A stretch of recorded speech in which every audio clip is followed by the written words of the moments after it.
బతుకు మాది కాదు ఆ నినాదం గని అవగాహన లేకున్నది కొంత సమాజం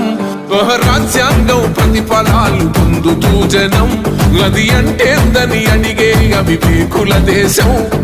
జీవితాన్ని ధారపోసినాడు రమణకై అవమానాలనుభవించి నిలిచెర బలమై భావితరాల బతుకులు మార్చుట కొరకై అణచబడిన వాళ్ళ కొరకు పుట్టెర వెలుగై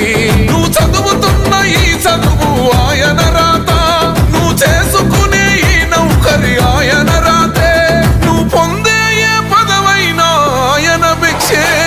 జై భీం జై భీం జనగుండె నినాదం అందరం ఒకటై గెలవాలి సమాజం జై భీం ఒక యుద్ధ నినాదం అందరి కోసం గది పోరు ప్రవాహం